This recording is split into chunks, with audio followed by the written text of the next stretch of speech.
Ya, gente, estamos acá y vamos a revisar los recursos de casación en general, en la forma y en el fondo. Y con esto damos por finalizada la revisión al ramo del derecho civil, procesal civil recursos, perdón. Derecho procesal recursos.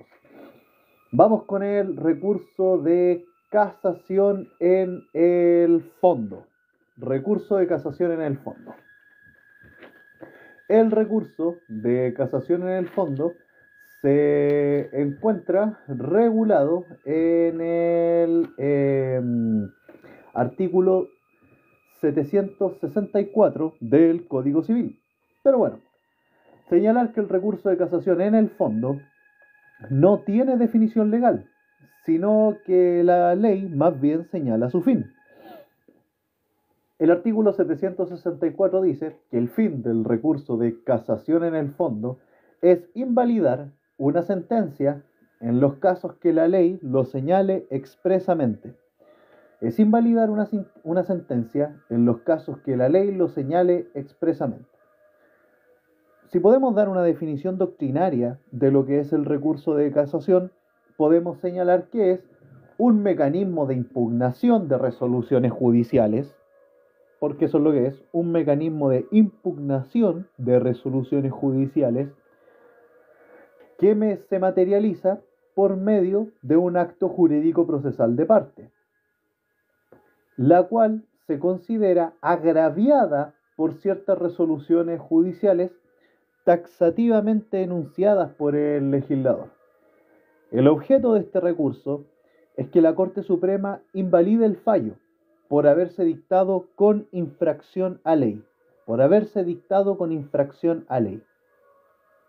Entonces, el recurso de casación en el fondo es un mecanismo de impugnación de resoluciones judiciales que se materializa por medio de un acto jurídico procesal de parte, el cual la que se considera agraviada por ciertas resoluciones judiciales taxativamente enunciadas por el legislador. El objeto de este recurso es que la Corte Suprema invalide el fallo por haberse dictado con infracción a ley. El objeto del recurso de casación en el fondo es la protección del ordenamiento jurídico ante la incorrecta aplicación del derecho objetivo. Es la protección que otorga el ordenamiento jurídico a las personas ante la incorrecta aplicación del derecho objetivo. Incorrecta aplicación del derecho objetivo para asegurar la igualdad ante la ley y la seguridad jurídica. Uno de sus otros fines es unificar la jurisprudencia en resguardo del derecho objetivo. Las características del recurso de casación en el fondo son las siguientes. Primero, es un recurso extraordinario. Es un recurso extraordinario. Es un recurso que busca la nulidad sin perjuicio de la sentencia de reemplazo. Busca anular la sentencia dictada por el tribunal sin perjuicio de la sentencia de reemplazo. Es de competencia exclusiva de la excelentísima Corte Suprema, es de competencia exclusiva y excluyente de la Corte Suprema. Eh, Falla respecto a una de sus salas especializadas o en pleno a petición de parte. Ahora, vamos con sus requisitos para que la Corte Suprema conozca en pleno. Requisitos para que la Corte Suprema conozca en pleno son los siguientes. Primero, para que la Corte Suprema conozca en pleno, debe ser solicitado por una de las partes. Segundo, que la solicitud se haga dentro del plazo para hacerse parte, según el artículo 780, y que la petición debe ser fundada. El fundamento es que la excelentísima Corte Suprema ha sostenido en diferentes interpretaciones, ha sostenido diferentes interpretaciones sobre la materia que es objeto del recurso en cuanto al derecho objetivo. Este recurso procede contra sentencias definitivas inapelables. Este recurso procede contra sentencias definitivas inapelables y contra sentencias interlocutorias inapelables cuando ponen en término al juicio o hacen imposible su continuación. Vale.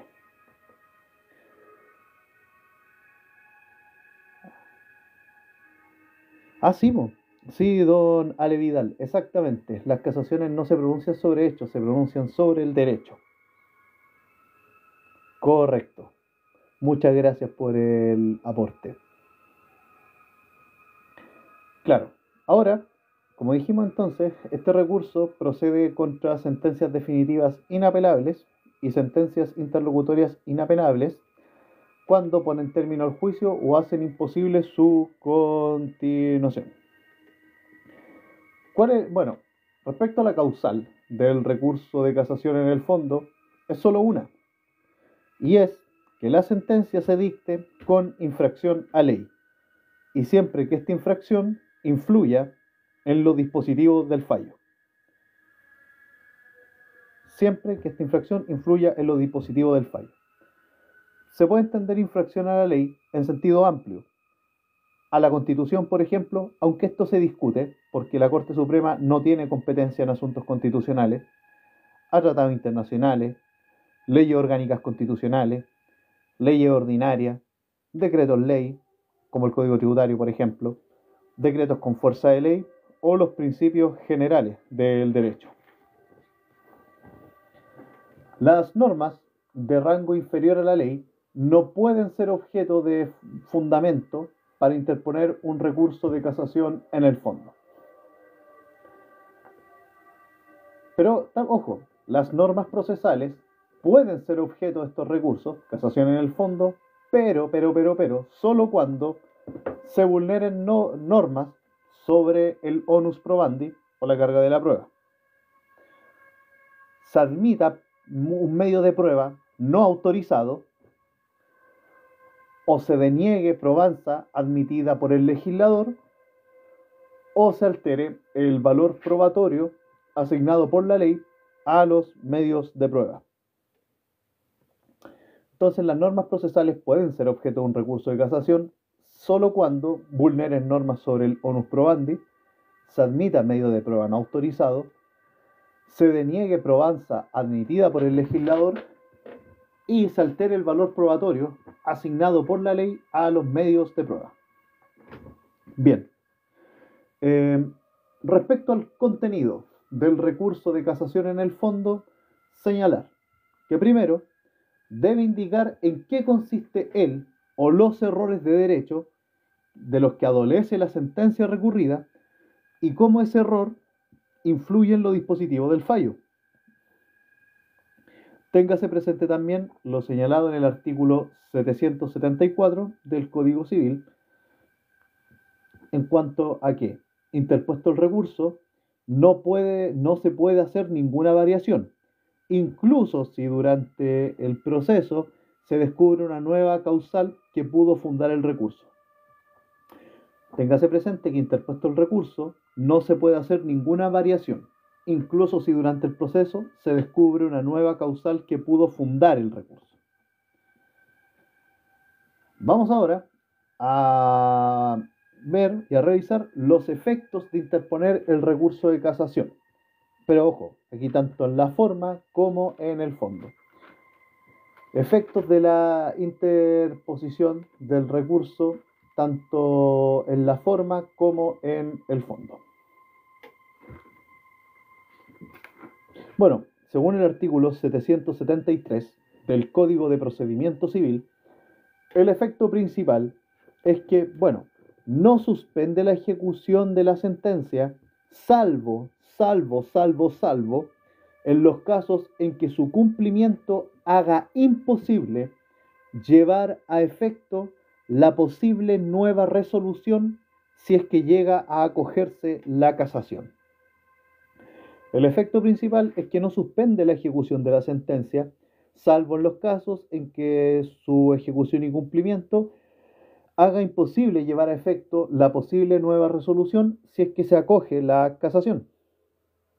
En virtud de que no se puede suspender la ejecución de la resolución que se pretende casar, la parte vencida puede exigir que no se lleve a efecto el cumplimiento de la sentencia impugnada vía casación, mientras la parte vencedora no rinda fianza de resultados, a satisfacción del tribunal que dictó la sentencia recurrida. Bueno, en virtud de que por regla general no se puede suspender la ejecución de la resolución que se pretende casar, la parte vencida puede exigir que no se lleve a efecto el cumplimiento de la sentencia impugnada vía casación, mientras la parte vencedora no rinda fianza de sus resultados a satisfacción del tribunal que dictó la sentencia recurrida. En estos casos, el recurrente debe hacer valer este derecho junto con la interposición del recurso de casación en solicitud separada que se agrega a la carpeta electrónica de la causa.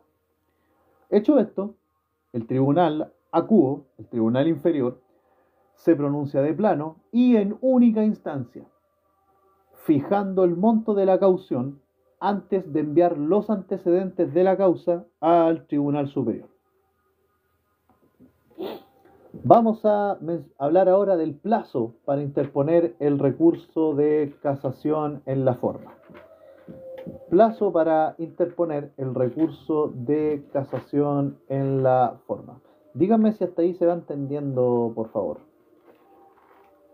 Vale. El plazo para interponer el recurso de casación en el fondo, el plazo para interponer el recurso de casación en el fondo está señalado en el artículo 770 del Código de Procedimiento Civil y señala que por regla general, el plazo para interponer el recurso de casación en el fondo es de 15 días desde la notificación de la sentencia que se pretende casar. Por excepción, si lo que se pretende casar es una sentencia de primera instancia, el plazo será o de 5 días, tratándose de cualquier tipo de resolución apelable, o de 10 días en caso de sentencias definitivas. Por parecerse los plazos con los plazos del recurso de apelación, el artículo 770 del Código de Procedimiento Civil permite presentar ambos recursos en conjunto.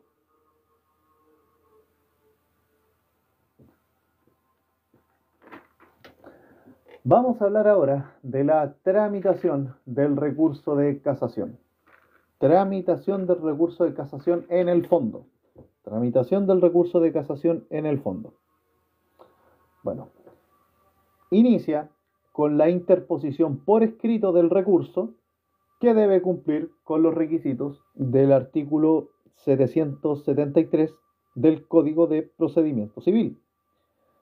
Debe enunciar este recurso los errores de derecho del fallo impugnado y señalar de qué modo estos errores de derecho afectan lo resuelto por el tribunal. Estos son los requisitos que establece el artículo 773 del Código de Procedimiento Civil. Este recurso de casación en el fondo debe enunciar los errores de derecho del fallo impugnado y señalar de qué modo estos errores de derecho afectan lo resuelto por el tribunal. Se debe solicitar que se acoja el recurso, además, que se anule la sentencia impugnada y se dicte una sentencia de reemplazo siempre y cuando corresponda.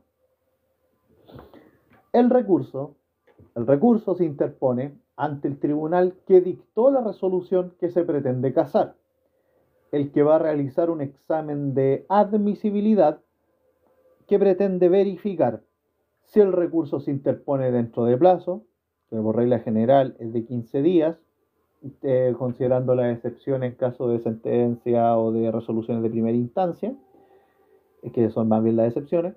Verifica si el recurso se interpone dentro de plazo o si el recurso fue debidamente patrocinado por abogado habilitado para el ejercicio de la profesión. Si el recurso fue debidamente patrocinado por abogado habilitado para el ejercicio de la profesión. En caso de los tribunales unipersonales, en caso de tribunales unipersonales, será el juez el que verifique los anteriores requisitos respecto a la resolución que se pretende casar. Si el tribunal es colegiado, este examen de admisibilidad se hace en cuenta. Si el tribunal es colegiado, entonces el examen de admisibilidad se hace en cuenta. Verificados los requisitos, el tribunal debe dictar una resolución judicial que se notifica en el estado diario respecto si el recurso es admisible o no. Si se declara admisible, entonces se notifica por el estado diario. Si no se admite a tramitación, se puede interponer un recurso de reposición dentro de tercer día y la resolución que resuelve esta reposición es inapelable. Declarado admisible este recurso de casación en el fondo, los antecedentes son remitidos a la Corte Suprema. Elevados los antecedentes, la Corte Suprema debe aperturar una nueva carpeta electrónica y asignar un número de ingreso. Después, la Corte Suprema emite un certificado de ingreso de los antecedentes de la misma forma en que ocurre con un recurso de apelación. Después, la Corte Suprema emite un certificado de ingreso de los antecedentes de la misma forma en que ocurre con un recurso de apelación. Este certificado lo emite el secretario del Tribunal de la Corte Suprema. Posterior al certificado de ingreso, se efectúa un segundo examen de admisibilidad, esta vez por la Corte Suprema, que lo lleva a cabo la sala de la Corte Suprema, que conocerá la casación. Este segundo examen se realiza en cuenta y verifica que se cumplan los siguientes requisitos, que son: primero, que la resolución sea susceptible del recurso de casación en el fondo. Segundo, que sea un recurso que esté patrocinado por abogado habilitado para el ejercicio de la profesión. Tercero, que el recurso se haya interpuesto dentro de plazo. Y cuarto, que el recurso señale los errores de derecho del fallo y cómo estos mismos errores de derecho influyeron. En el segundo examen de admisibilidad, la Corte puede rechazar el recurso si, con la opinión unánime de sus integrantes, el recurso adolece de manifiesta falta de fundamento. La resolución que rechaza la casación debe estar someramente fundada, y luego puede ser impugnada vía reposición dentro de tercer día. Muchas gracias, Michel, por apoyar el live, de verdad. Muchas gracias. Como dijimos, la resolución que rechaza la casación debe estar someramente fundada y puede ser impugnada vía reposición dentro de tercer día.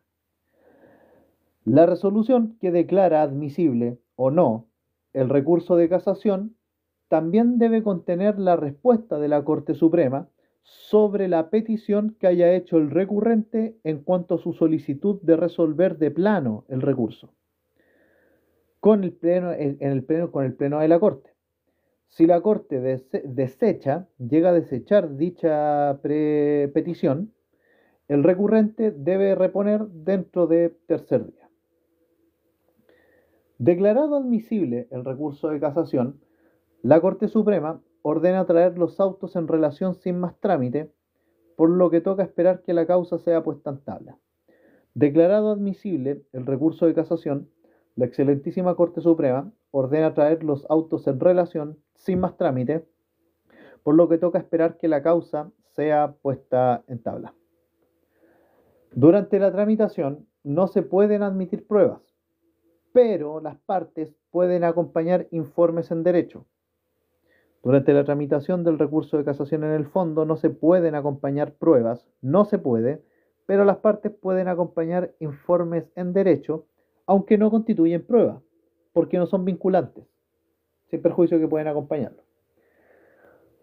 Puesta la causa en tabla, se procede a la vista del recurso bajo las mismas reglas que la vista del recurso de apelación, con la diferencia de que cada parte tiene 2 horas, y no media hora, sino que tiene el recurso de casación 2 horas para hacer sus alegatos.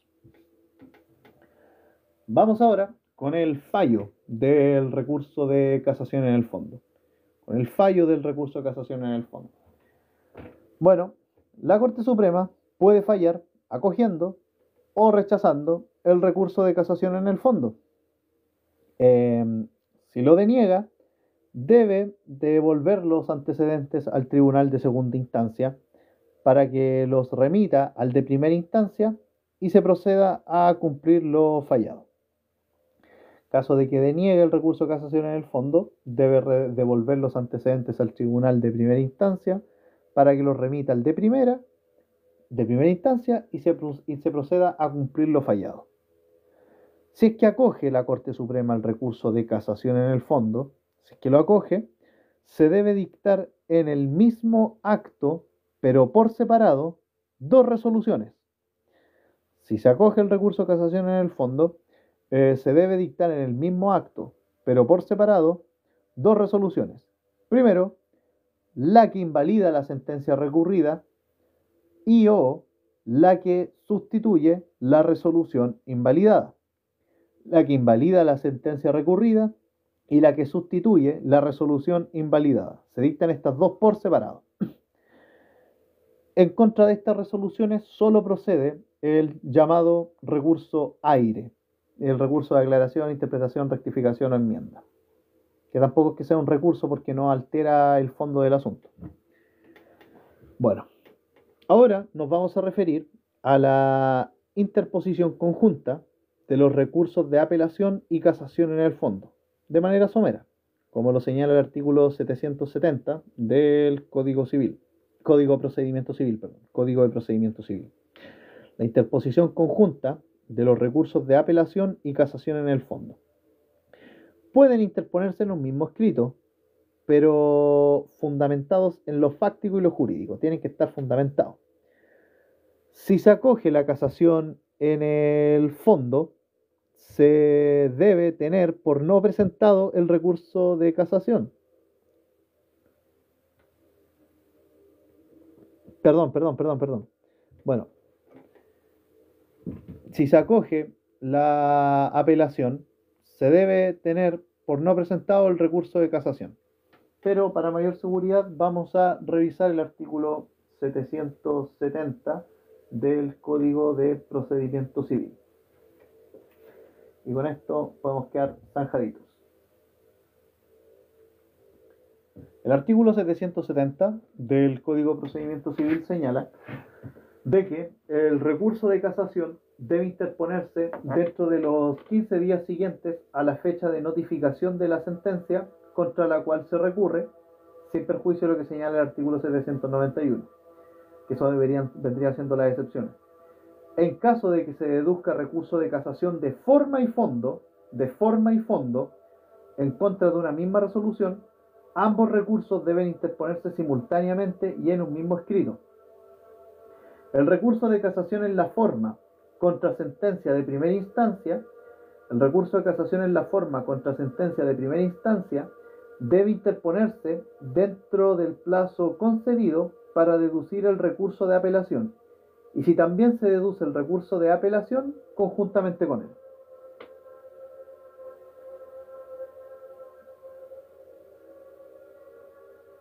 Bueno, este recurso debe interponerse, dice el artículo 771 del Código de Procedimiento Civil, este recurso debe interponerse por la parte agraviada ante el tribunal que haya pronunciado la sentencia que se trata de invalidar y para ante aquel a quien corresponde conocer de él conforme a la ley. Bien. Ahora, hay formas anormales de terminar un recurso de casación en el fondo. Formas anormales de terminar un recurso de casación en el fondo, que son la declaración de inadmisibilidad del recurso,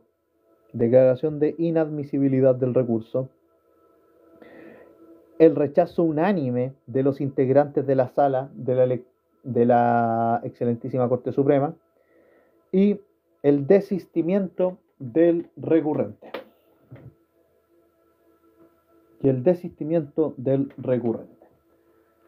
Y con eso terminamos lo que es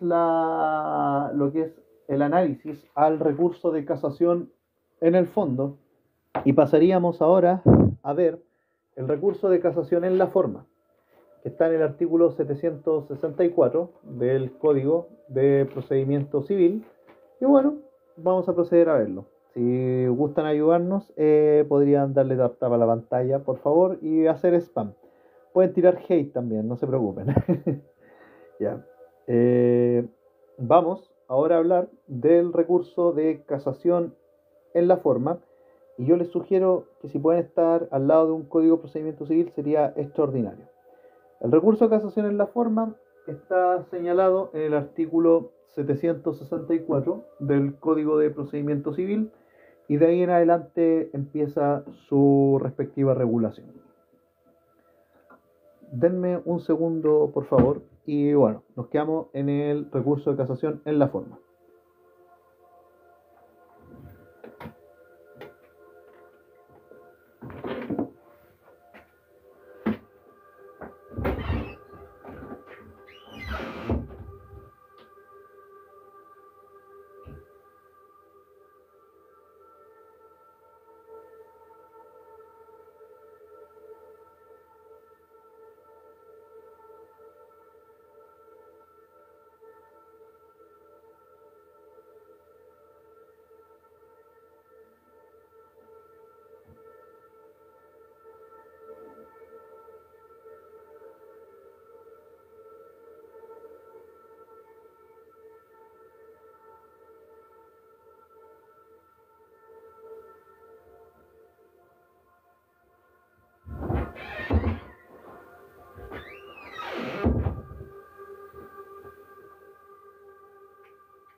Bien, vamos a continuar entonces con el recurso de casación en la forma, señalado desde ya en el artículo 764 del Código de Procedimiento Civil. Yo entiendo que esta cuestión quizás no sea demasiado emocionante como de repente ustedes que tiran para abajo y ven un reel de gente peleando, hablando de religión o de política o de lo que sea, pero bueno, muchas gracias, le agradezco a todas las 7 personitas que están conectadas, de verdad. Eh, ya. ¿Y por qué menciono estos dos temas? Porque bueno, por lo menos mi algoritmo es el que más los muestra. Vale, démosle con el recurso de casación en la forma. No tiene definición legal, no la tiene, pero el artículo 764 nos da su fin. ¿Y cuál es el fin del recurso de casación en la forma? Invalidar una sentencia en los casos expresamente señalados por la ley. Invalidar una sentencia en los casos expresamente señalados por la ley. Podríamos aventurarnos a dar una definición doctrinaria en la que podría señalar que el recurso de casación en la forma es un acto jurídico procesal de parte, destinado a obtener del tribunal Abquem, el superior jerárquico, la invalidación de una sentencia por haber sido pronunciada por el tribunal inferior con prescindencia de requisitos legales o porque emana de un procedimiento viciado. Y a la vez porque se omiten las formalidades que la ley establece.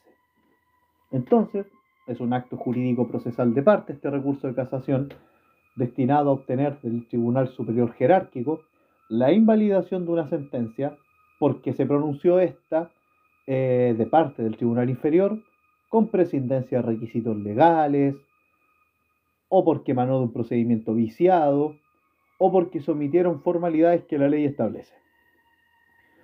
¿Cuáles son las características de este recurso de casación en la forma? Bueno, primero, es un recurso extraordinario. Es un recurso extraordinario ya que está circunscrito a ciertas causales que están establecidas por el legislador. Se interpone ante el tribunal que dicta la resolución que le causa un agravio a la parte. Se interpone ante el tribunal que dicta una resolución que causa agravio.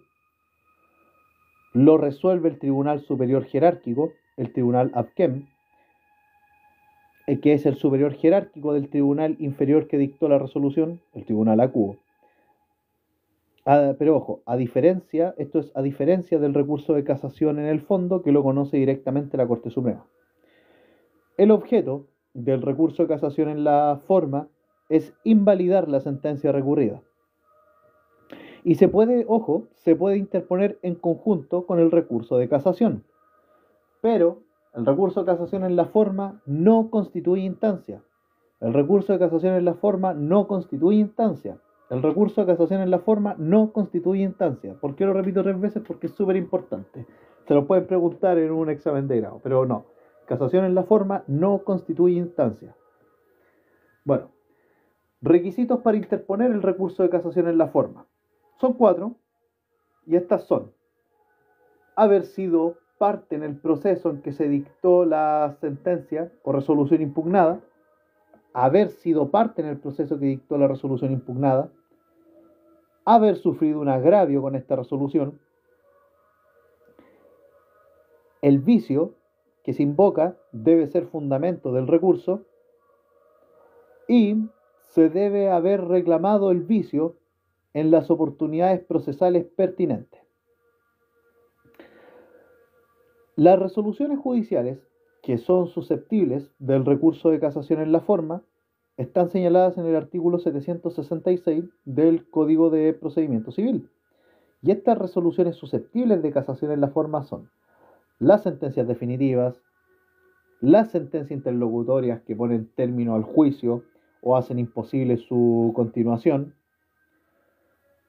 las sentencias interlocutorias dictadas en segunda instancia, sin previo emplazamiento de la parte agraviada o sin señalar un día para la vista de la causa, y sentencias que se dicten en juicios o reclamaciones que se rigen por leyes especiales.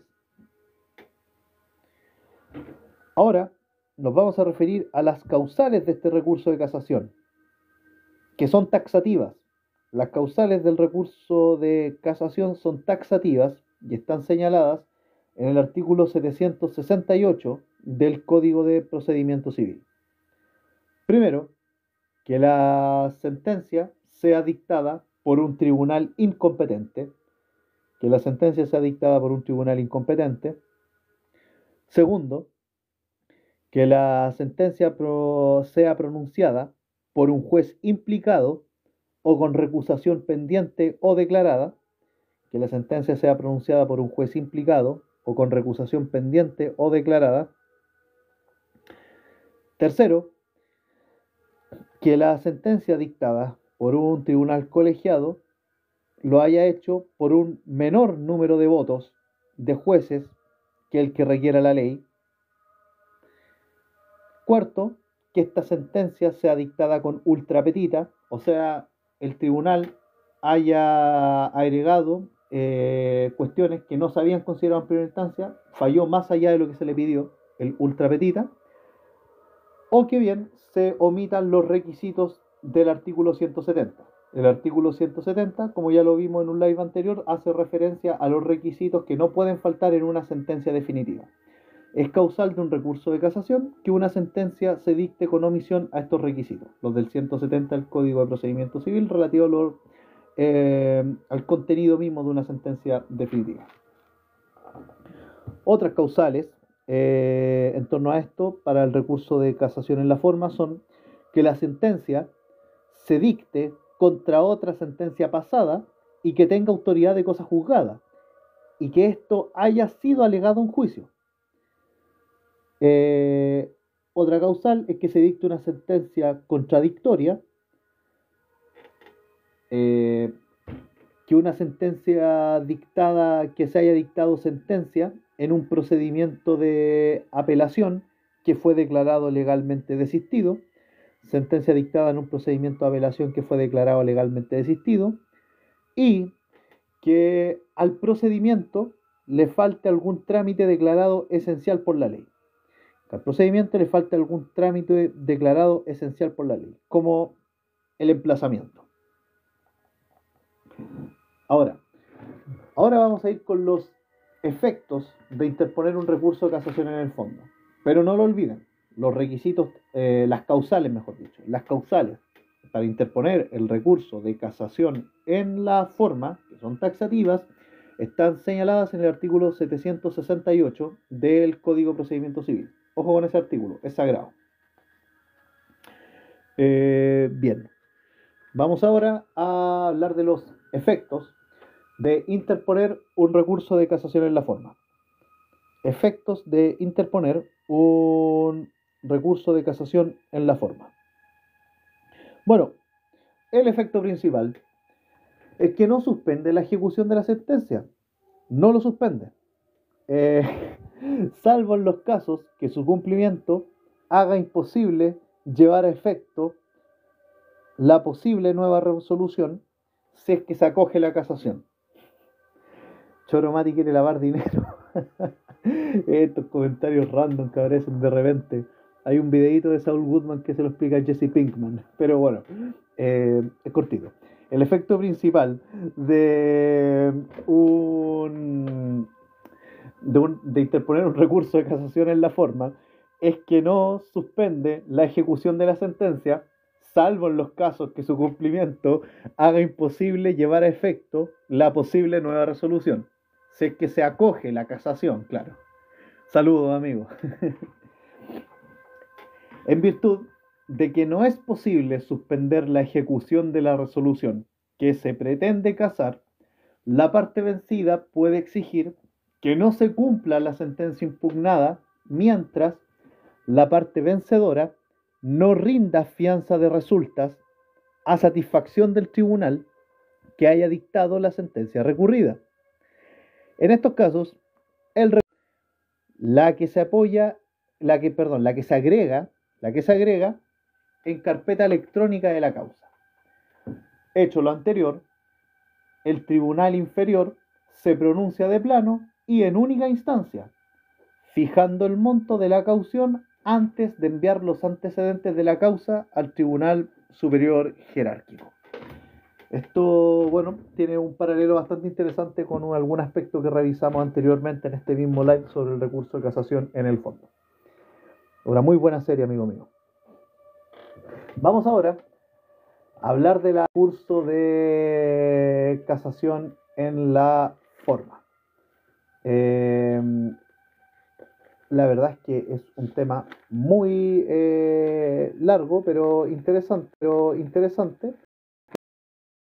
La tramitación del recurso de casación en la forma. Las etapas principales de tramitación de este recurso son, primero, la etapa de preparación del recurso, etapa de preparación. Segundo, la etapa de interposición del recurso, la etapa de interposición del recurso, la etapa de fallo, propiamente tal.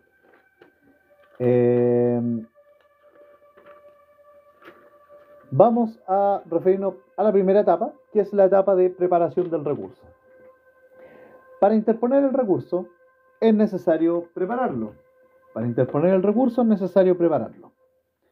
Preparar el recurso de casación en la forma, bueno, el recurrente agota todos los medios que la ley le da para corregir el vicio, pero aún así, este vicio existe en el proceso. O sea, para preparar el recurso de casación en la forma, se tienen que agotar previamente todos los medios para tratar de corregir el vicio que afecta el procedimiento. Agotar los medios significa hacer todo lo posible. Los requisitos para preparar el recurso de casación en la forma son: debe reclamarse previamente el vicio que constituye la causal del recurso. Debe también reclamarse el vicio por medio de los recursos que la ley establece. Y el reclamo por el vicio debe ser formulado por la parte que interpone el recurso. Si el recurso no se prepara, se declara inadmisible, puesto que la preparación es un requisito de admisibilidad. Pero ojo, hay también casos donde no es necesario preparar el recurso de casación en la forma. Y estos casos son, primero, cuando la ley no admite recurso en contra de la resolución donde se cometió falta, cuando la ley no admite recurso en contra de la resolución donde se cometió la falta, cuando la falta recae en el pronunciamiento de la sentencia que se pretende casar, cuando la falta recae en el pronunciamiento de la sentencia que se pretende casar, cuando la falta llega a conocimiento de la parte después de pronunciada la sentencia y cuando la casación se interpone contra la sentencia de segunda instancia por las causales de ultra petita, cosa juzgada o decisiones contradictorias. Bueno, este es otro caso donde no es necesaria la preparación del recurso de casación en la forma, cuando la casación se interpone contra una sentencia de segunda instancia por las causales de ultra petita, cosa juzgada contradictorias. Ahora pasamos a la etapa de interposición del recurso. La etapa de interposición del recurso. El recurso en sí mismo, el recurso en sí debe cumplir con los siguientes requisitos para ser interpuesto. Primero, los requisitos comunes a todo escrito.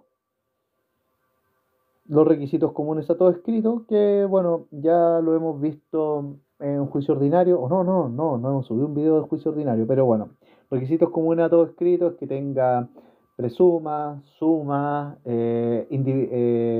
especificación del tribunal, eh, mandatario judicial, patrocinio de abogado habilitado para el ejercicio de la profesión, eso. Pero que el recurso tenga los requisitos comunes a todo escrito. Eh, que haya mención expresa del vicio en que se funda y la ley que concede el recurso por la causal que se invoca, que haya mención expresa del vicio en que se funda y la ley que concede el recurso por el cual la causal se invoca, que haya patrocinio de abogado habilitado para el ejercicio de la profesión. ¿Y por qué habilitado para el ejercicio de la profesión? Porque hay abogados que no pueden agarrar estas causas. Por ejemplo, los que estén trabajando en algún puesto de la administración del Estado, sobre todo los de elección popular. No pueden agarrar, aunque por más abogados que sean. Así que si un abogado que se está postulando para ser político del partido que sea les dice no, yo voy a ver su causa y toda esta cuestión, le está mintiendo. Ya. Otro requisito es señalarse cómo se preparó el recurso.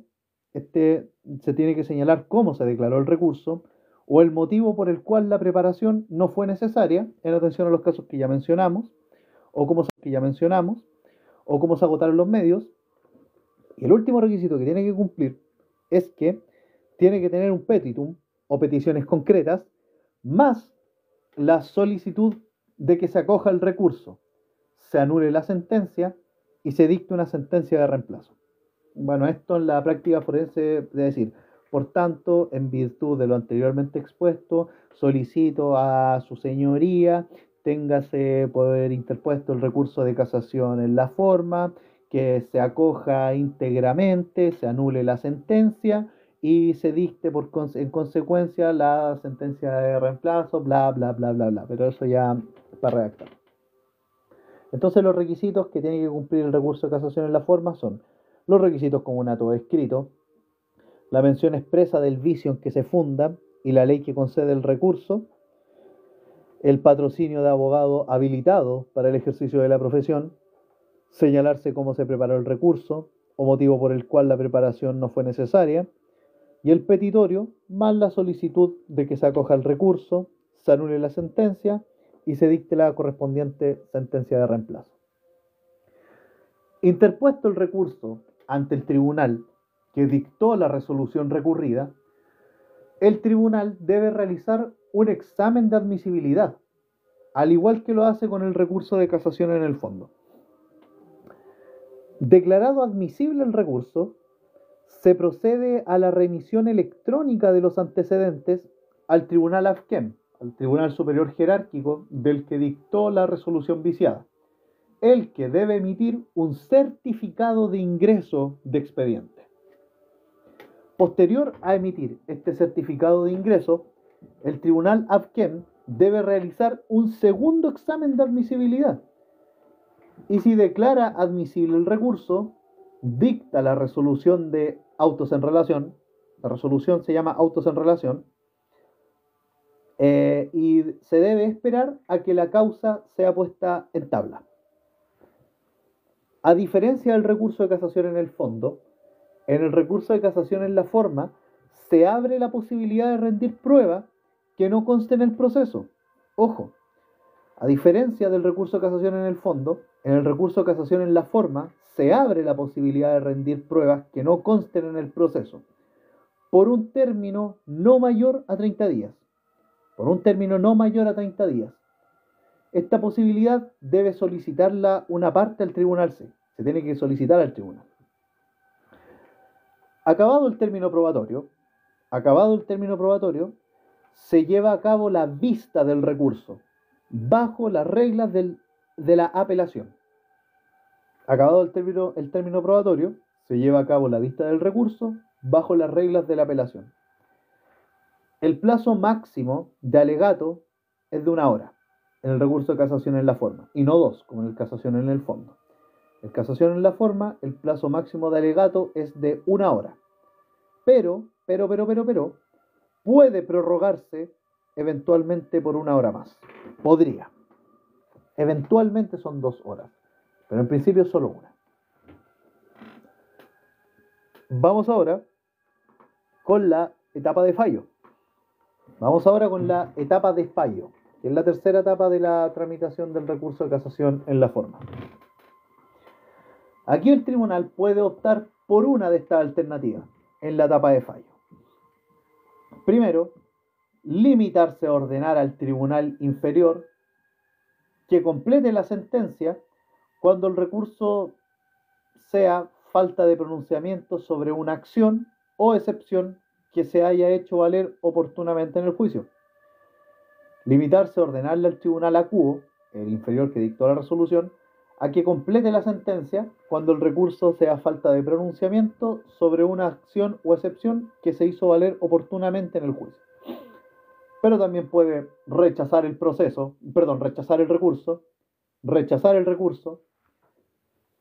casar de oficio la sentencia y fallar sobre el asunto, o bien fallar el recurso.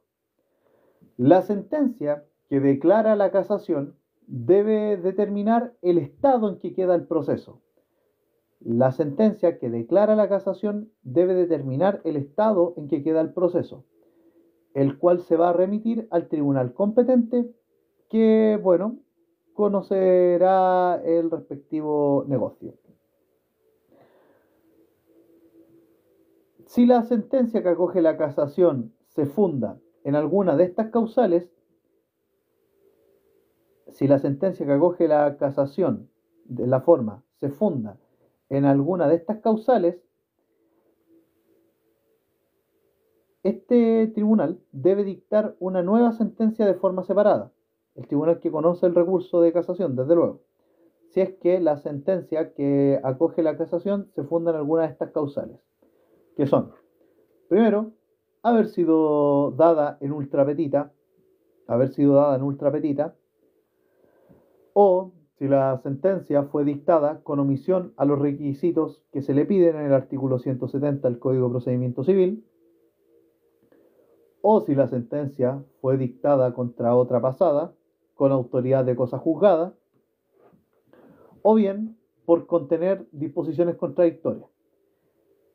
En caso de que la sentencia que acoge la casación se funde en alguna de estas causales, el tribunal que conoce la casación debe dictar una nueva sentencia de forma separada. En estos casos, haber sido dictada la sentencia, la sentencia se dio en ultra petita, o la sentencia fue dictada con omisión de los requisitos del artículo 170, o la sentencia fue dictada contra otra pasada con autoridad de cosa juzgada, o porque contenía disposiciones contradictorias. La doctrina denomina estas sentencias como sentencias de casación y que no están consideradas en el artículo 158 del Código de Procedimiento Civil. Muchas gracias a la gente que se está uniendo y se ha unido a la comunidad de Justo y Debido Proceso. Por favor, tapa la pantalla así nos ayudan a llegar a más gente y ante todo, muchas gracias por la paciencia vuestra. Llegamos a la última etapa relativa al estudio de la casación en la forma. Vamos a referirnos ahora al plazo para interponer el recurso de casación en la forma. Este plazo, bueno, la regla general viene dada por el artículo, gracias a usted, Claudia.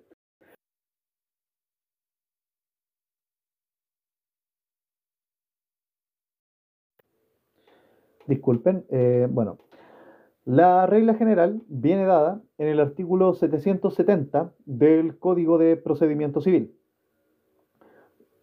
Y es, ¿cuál es el plazo? Y el plazo para interponer, según esta norma, el recurso de casación en la forma es 15 días desde la notificación de la sentencia que se pretende casar.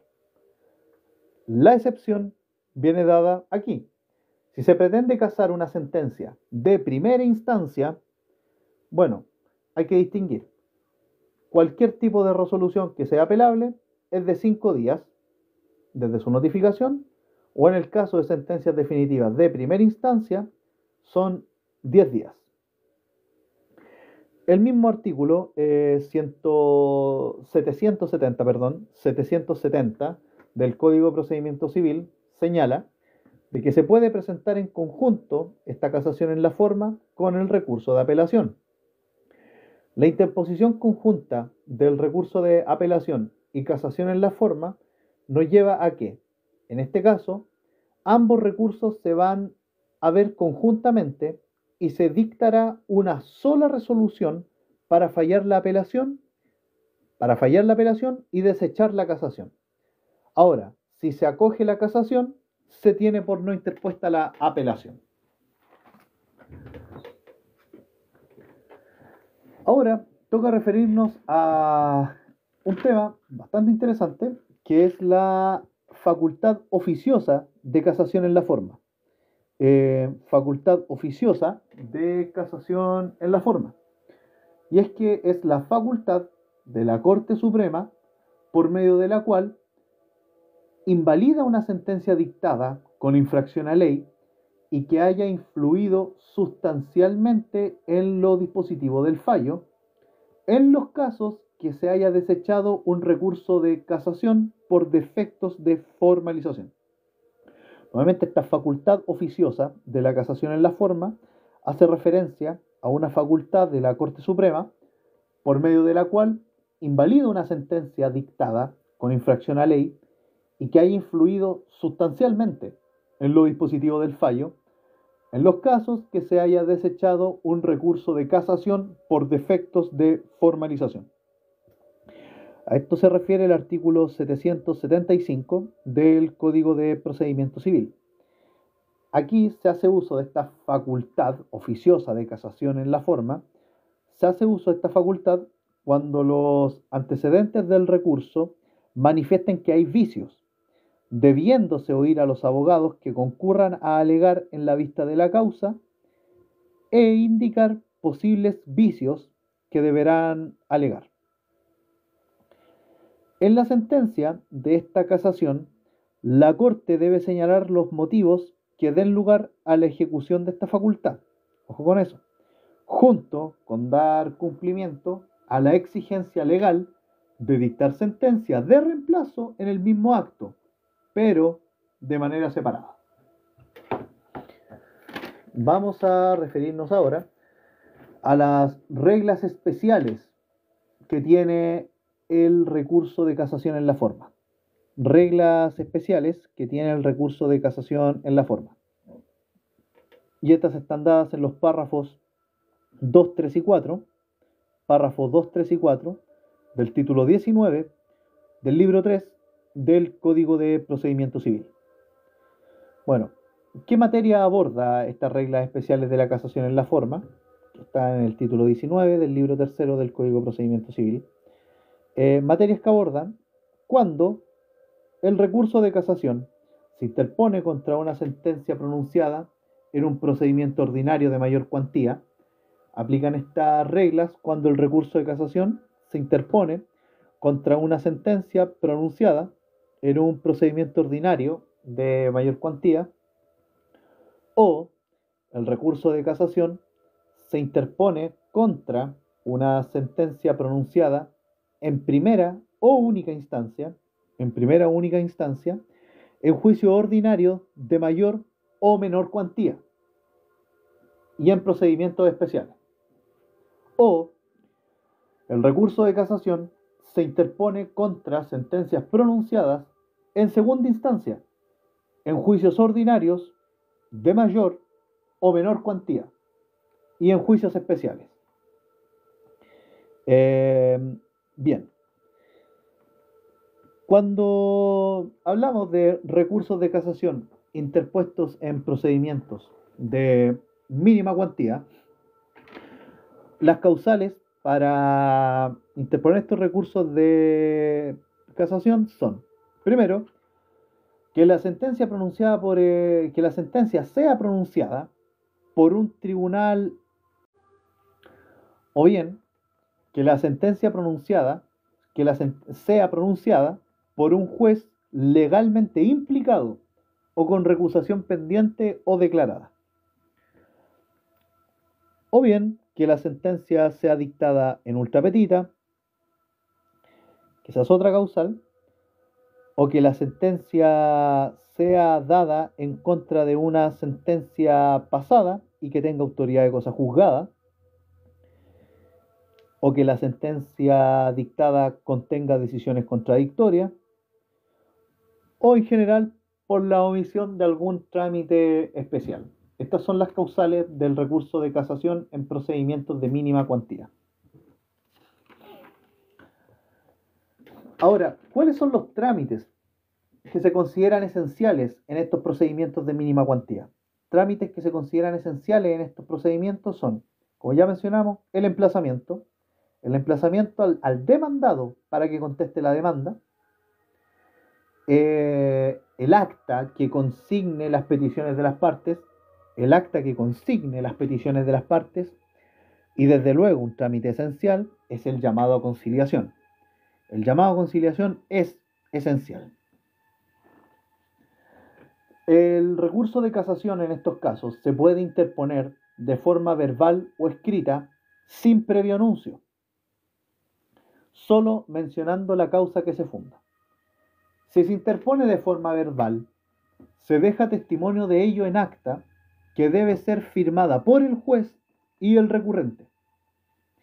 Y el plazo para interponer este recurso es en estos casos de 5 días. De 5 días desde la notificación de esta resolución. Elevado el recurso, se mandan a traer los autos en relación. Elevado el recurso, se mandan a traer los autos en relación de los incidentes. Ya. Ahora vamos a referirnos al otro caso que también está señalado de las reglas especiales de la casación en la forma, y son el caso de recurso de casación en primera o única instancia en procedimiento ordinario de mayor o menor cuantía y en procedimientos especiales. Recursos de casación en primera o única instancia en procedimiento ordinario de mayor o menor cuantía y procedimientos especiales. ¿Queda claro hasta acá?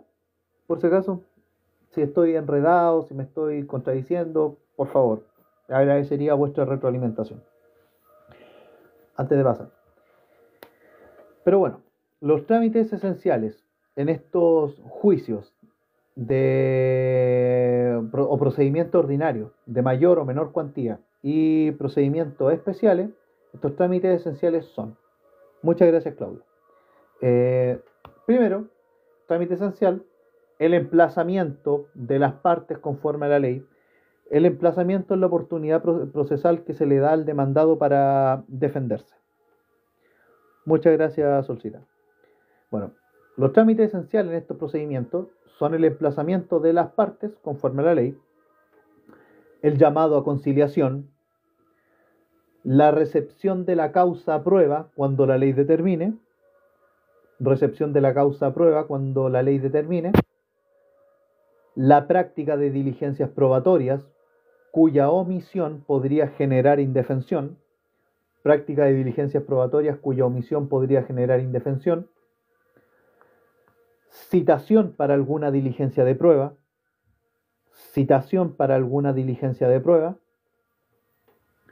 citación a oír sentencia, salvo que la ley no establezca este trámite, citación a oír sentencia, salvo que la ley no establezca este trámite, y agregación de instrumentos presentados oportunamente por las partes con citación o bajo apercibimiento legal que corresponda. Agregación de instrumentos presentados oportunamente por las partes con citación o bajo apercibimiento legal que corresponda. Todos los que mencionamos anteriormente son trámites esenciales en los procedimientos de mayor o menor cuantía y procedimientos especiales. Mayor cuantía porque menor cuantía ya la misma. Bueno, los trámites esenciales, ahora, los trámites esenciales en juicios de mayor cuantía seguidos ante arbitradores, trámites esenciales en juicios de mayor cuantía seguidos ante arbitradores son, primero, los que las partes hayan establecido en el acta de compromiso,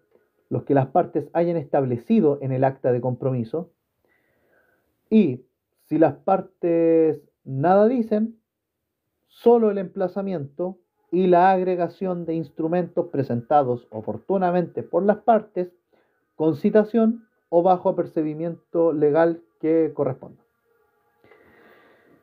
El recurso de casación en la forma contra una sentencia de primera instancia,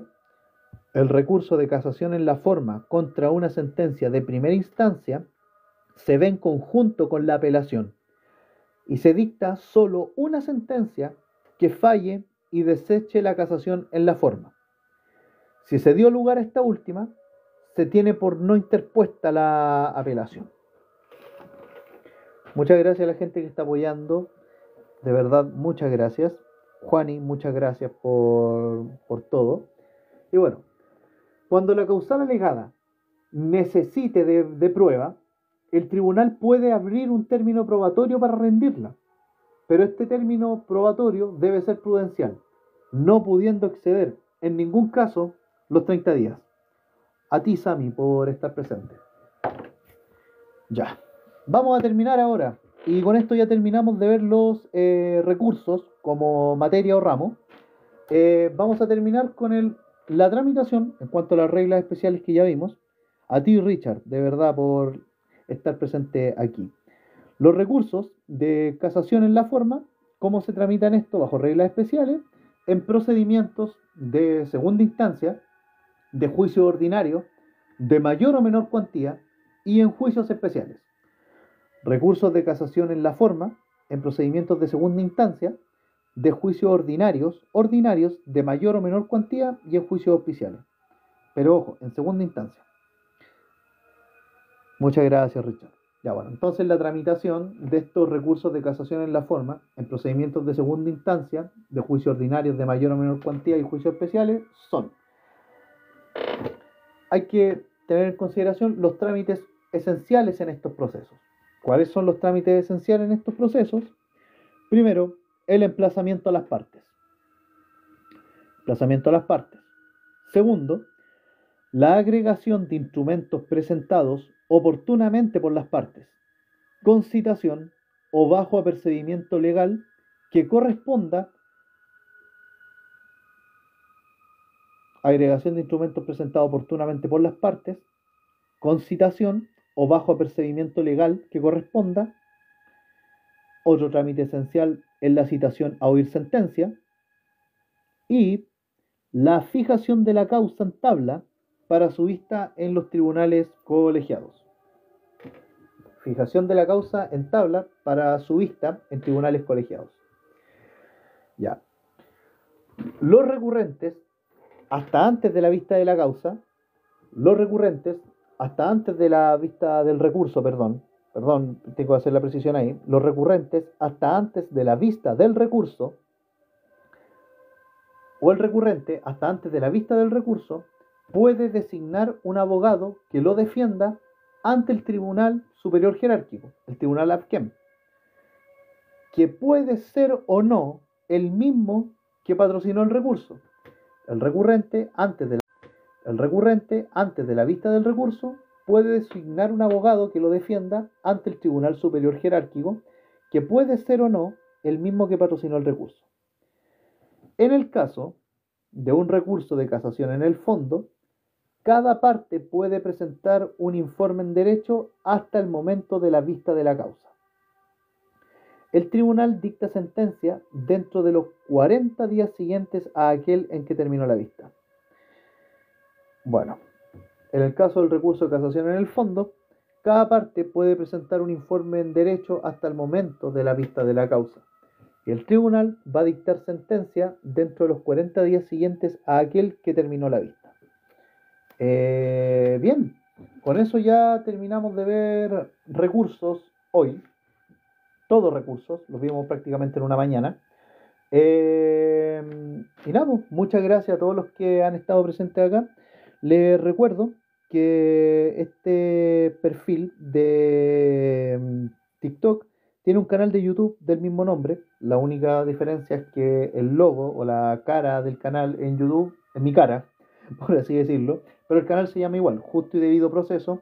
Y todo lo que hablamos hoy día en la mañana va a quedar subido ahí. De hecho, ya subimos los live sobre resoluciones judiciales, recurso de apelación, reposición y de hecho, y solo faltaban el de las casaciones. Van a quedar disponibles en YouTube y eso. Muy agradecido por las personas que estuvieron hasta acá, que apoyaron este espacio y ahora en un ratito más vamos a hacer repasos de derecho sucesorio. Derecho sucesorio, todo lo que tiene que ver con herencia, legado, etcétera. Testamento, como para que puedan asociarlo, principios que lo rigen, beneficios, derechos presentes, etcétera. Así que muchas gracias a las 8 personas que estuvieron conectadas, que en su momento llegaron a ser 12. Estoy sorprendido, muy bien, bastante. Michelle, Solcita, Joaquín, Richard, Claudia, Minina, Ale, muchas gracias de verdad. Y nada, pues, eso sería de momento, así que estamos en comunicación. Muchas gracias y hasta pronto. Richard, Claudia, agradecido, de verdad. Así que estamos, Solcita también, estamos en contacto.